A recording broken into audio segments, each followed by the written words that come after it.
Sentir versus pensar. Creatividad versus matemáticas. Letras versus números. Las profesiones más humanas y creativas fueron atravesadas por una inyección tecnológica exponencial y un universo de datos que no para de crecer. Las máquinas están aprendiendo más rápido que nosotros, pero nosotros deberíamos aprender mejor. En este podcast, los dos cerebros nos sentamos a conversar, ya era hora, para hackear la desconfianza y la paranoia algorítmica. Quanam, empresa uruguaya referente de tecnología, y la Escuela de Comunicación de la Universidad Hort Uruguay presentan Los datos también comunican. Tecnología para la transformación cultural. ¿Qué encontraron que podían analizar de datos en función del budget que les permitió a ustedes después sacar análisis, conclusiones y aplicarlas? Esto es F5 Creativo.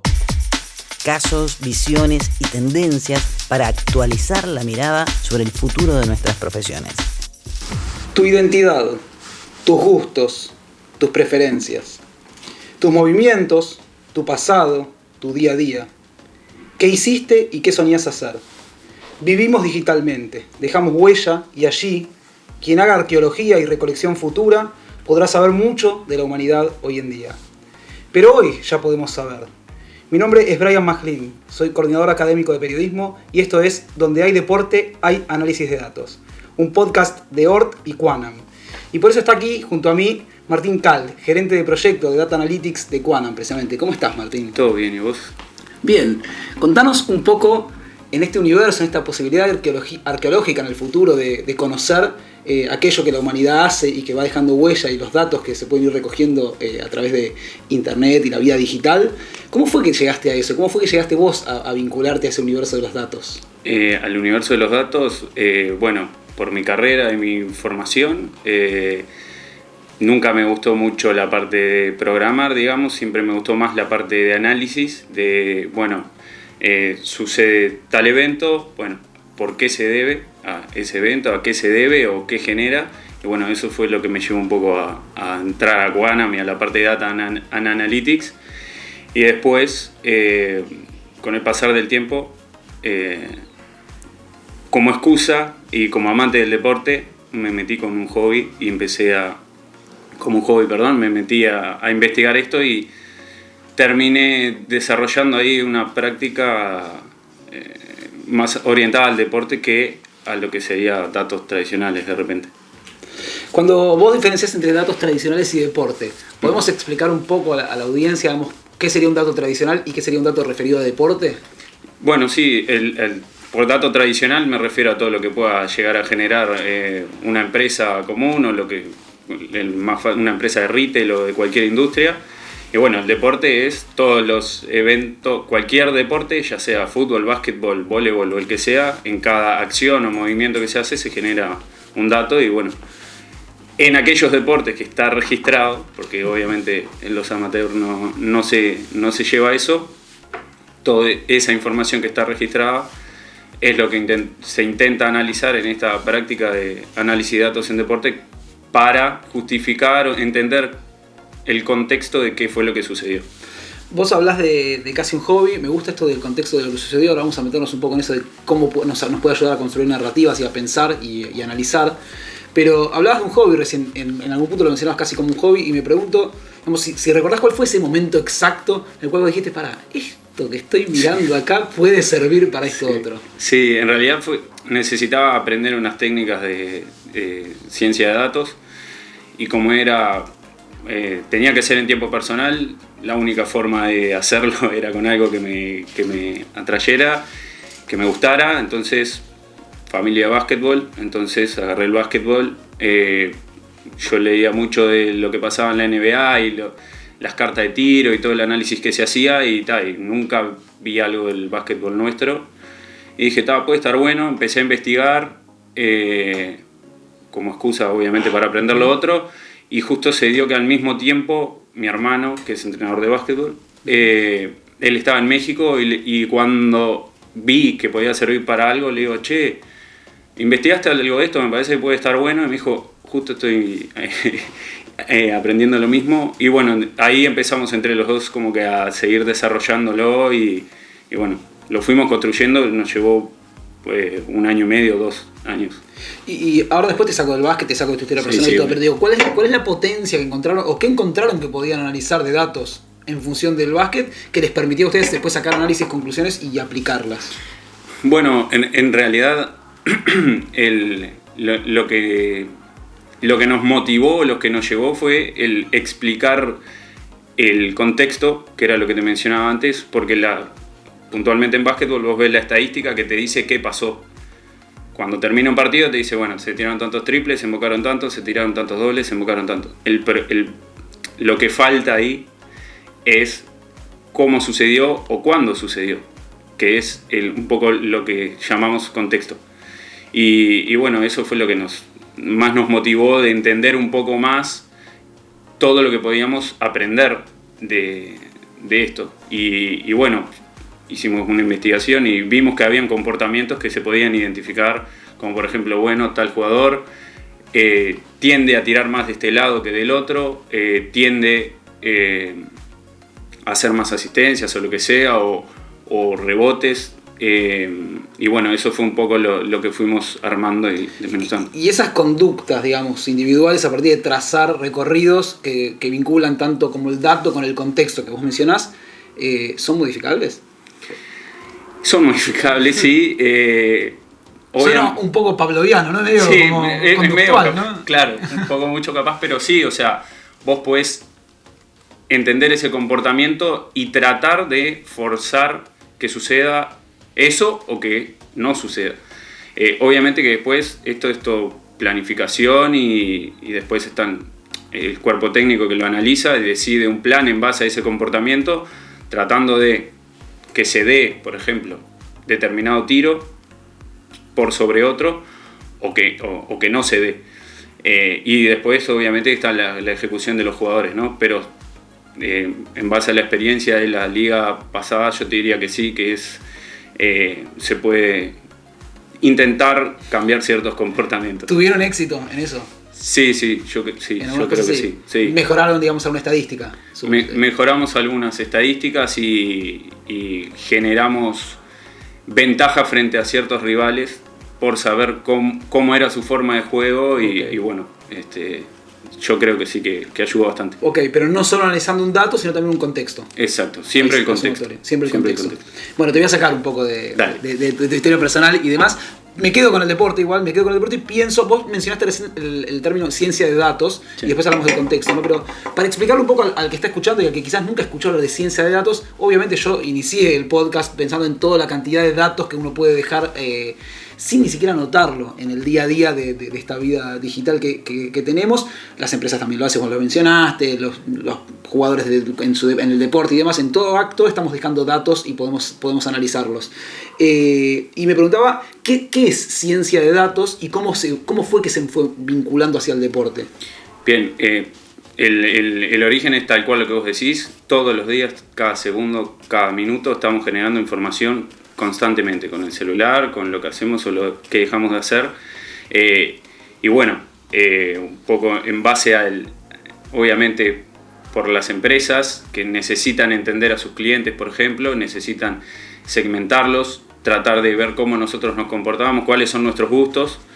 Todo eso es lo que lleva a que esta práctica de análisis de datos o ciencia de datos crezca tanto y durante los últimos años ha evolucionado inmensamente, obviamente.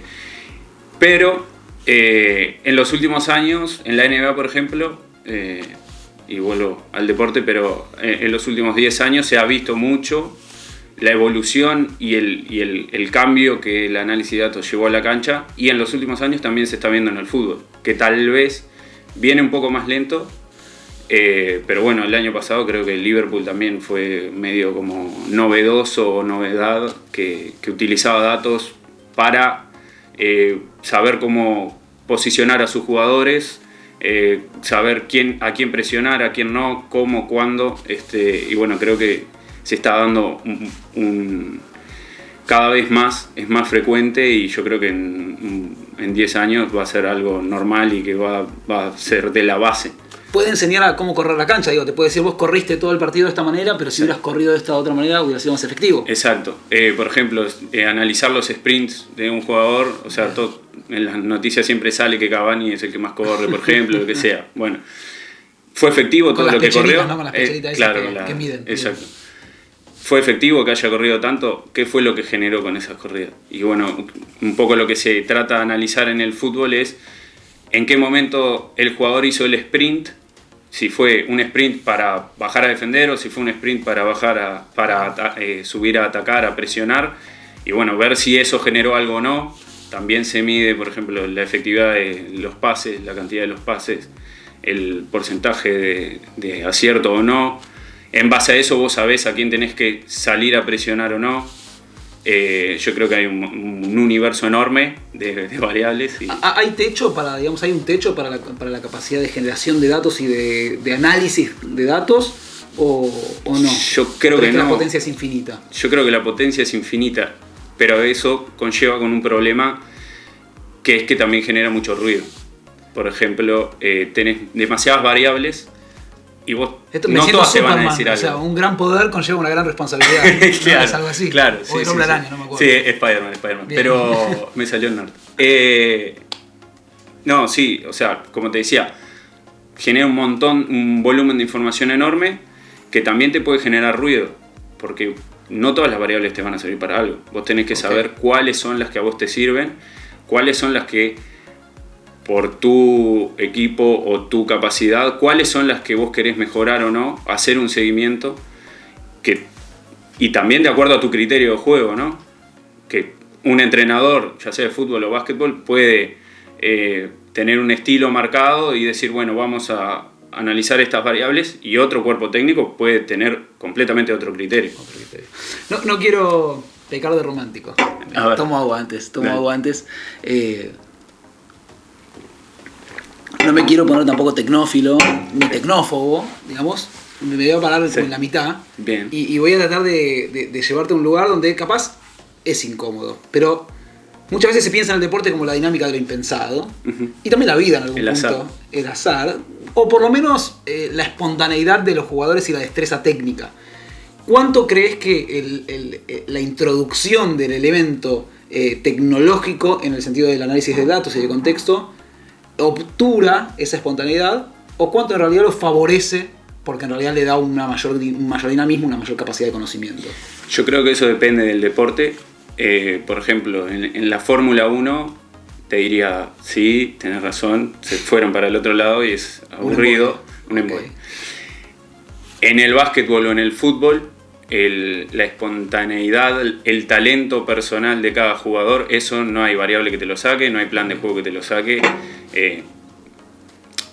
El análisis de datos termina siendo un input más para ese cuerpo técnico o ese jugador, pero después termina ejecutando el jugador, y yo creo que ahí no hay chance de que los que analizan los datos se puedan llegar a meter. Esto suena un poco como, no somos máquinas, sí, no se preocupen, no somos máquinas, no se preocupen. Tranquilo. Bueno, dale, me dejas de ahora no les vamos a arruinar el deporte. Listo, perfecto, vamos a poder seguir jugando tranquilos. Claro. Y eso me trae a otra, también una pregunta que de rigor, que es necesario hacerla. Otra vez, vuelvo a plantarme la vara intermedia, no por tecnófobo, no por una decisión de decir, bueno, no, porque quieren medir todo y quieren saber todos los movimientos, quieren saber por dónde camino. Señor, usted ya tiene el celular, ya saben dónde está caminando. Sí, no ya está pasando igual. O sea, que está pasando igual, aunque esté. Así que no voy por ese lado. Lo que sí me pregunto es por la cuestión ética. Porque obviamente toda ciencia tiene su ética y su deontología, y la ciencia de datos también lo tiene. Y el análisis de datos también requiere de un gran componente ético a la hora de pensar, bueno, ¿qué vamos a analizar? ¿Para qué lo vamos a analizar? Sí, tal cual. O sea, es un componente que se tiene, pero... A ver, en el deporte, las variables que vos vas a poder analizar y las conclusiones a las cuales vas a llegar siempre van a ser positivas, y para sumarle a ese equipo, a ese jugador e incluso a ese deporte. O sea, con el tiempo podés llegar a cambiar la forma de juego o el dinamismo o el comportamiento de ese deporte. Por ejemplo, en la NBA para mí es el más claro, por eso vuelvo a eso, pero se cambió a un estilo de juego que cuando nosotros crecimos viendo a Jordan no se jugaba de esta manera. Bien. De hecho, hasta eso llevó a que la contextura física de los jugadores sea completamente distinta a la que a la que nosotros estábamos acostumbrados en los 90. Y bueno, yo creo que eso es positivo.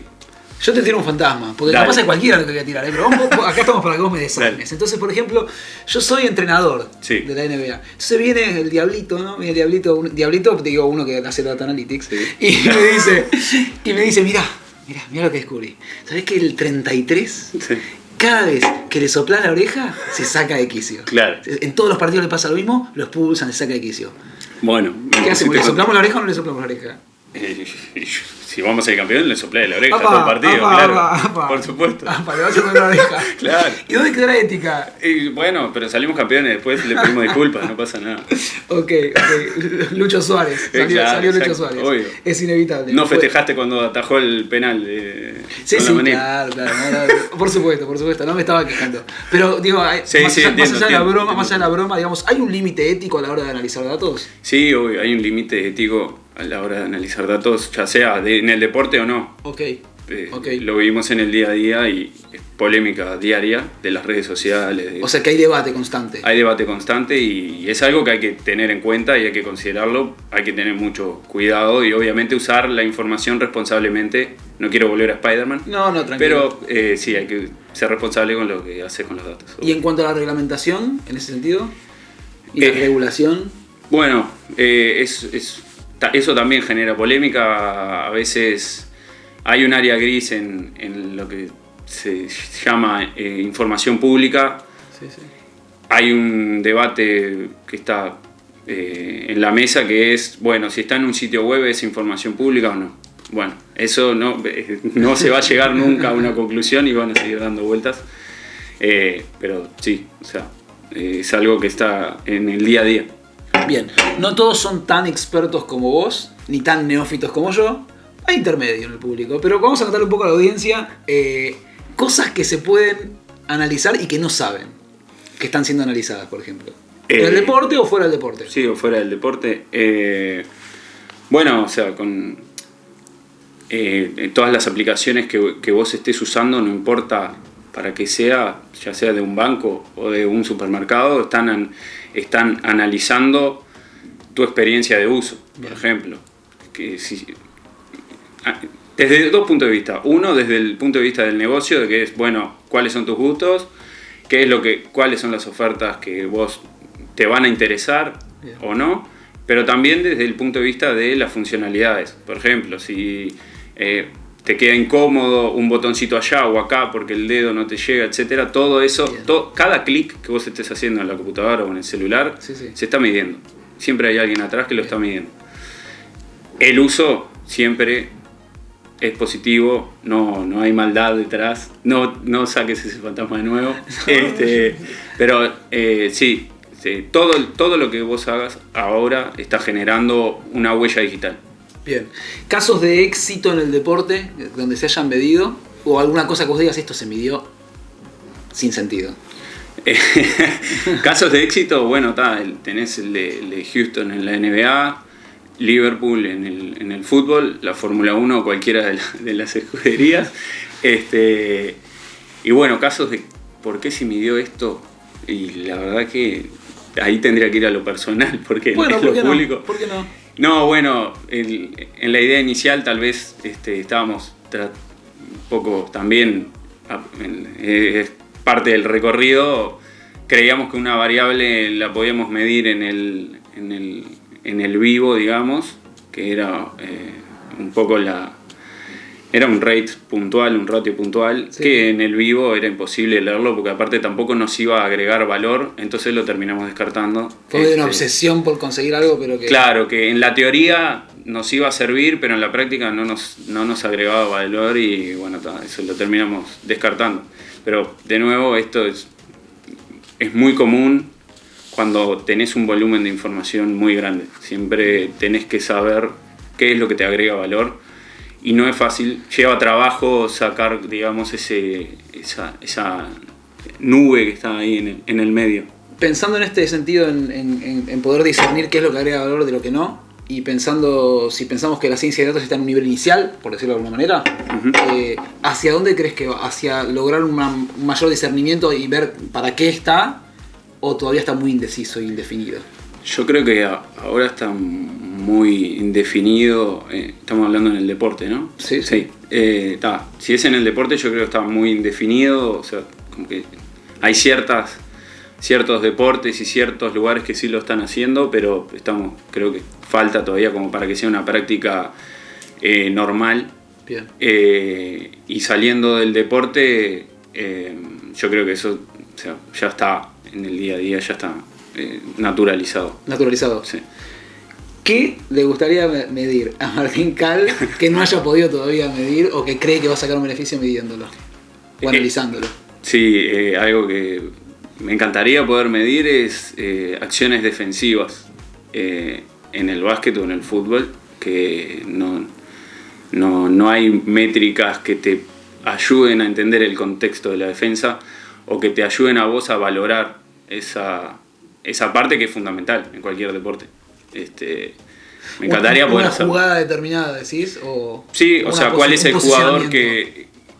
Tanto el posicionamiento, que en realidad la posición ahora sí lo tenés, pero no hay métricas que te digan, por ejemplo, métricas de ofensiva están todas, cantidad de goles en el fútbol, triples o dobles en el básquet.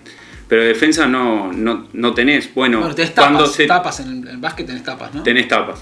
Perfecto. Tapas, tenés los fouls, que capaz que lo podés usar para algo, los rebotes defensivos. Sí.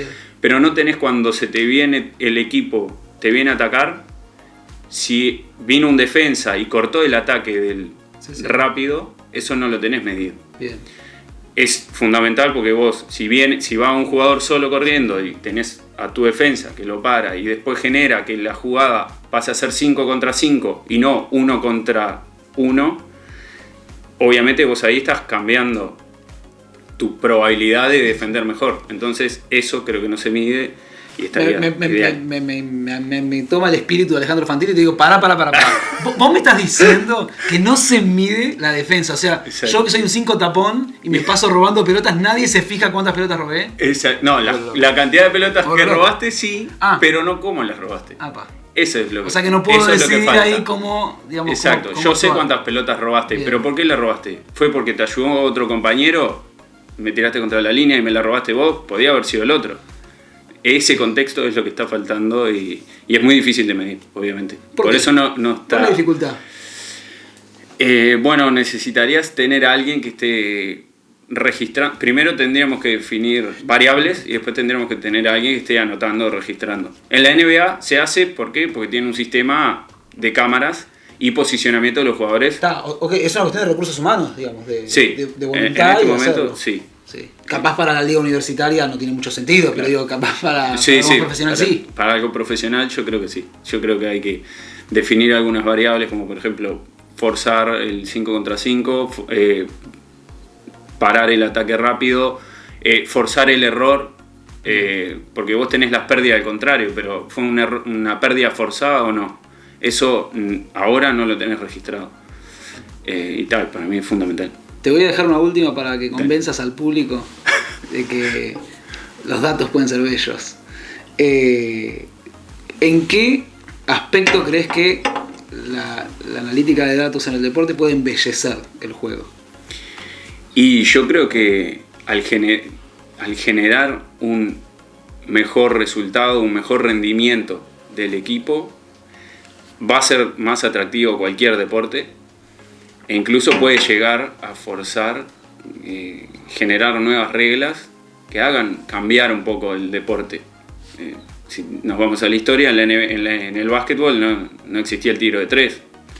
Bueno, ¿por qué se hizo? Bueno, porque si no se paraban abajo del aro, metías uno de 4 metros y se quedaban ahí haciendo goles. Entonces, bueno, eso también se hizo por una decisión o un comportamiento que se quería cambiar. Bueno, si nosotros con los datos podemos llegar a hacer más bello la forma de juego, creo que podemos ayudar a que el espectáculo sea mucho mejor para el espectador, que en realidad si ve jugar a alguien bien es mucho más lindo que ir a un partido que están jugando mal. Bueno, te lo tomo Si no ponen esos penales free kicks raros que habían puesto en Estados Unidos cada 15 minutos, No, era no, una cosa rara. obvio. Ok, te lo tomo. Obvio. Ok. Muchísimas gracias. No, gracias Martín. a vos, Brian.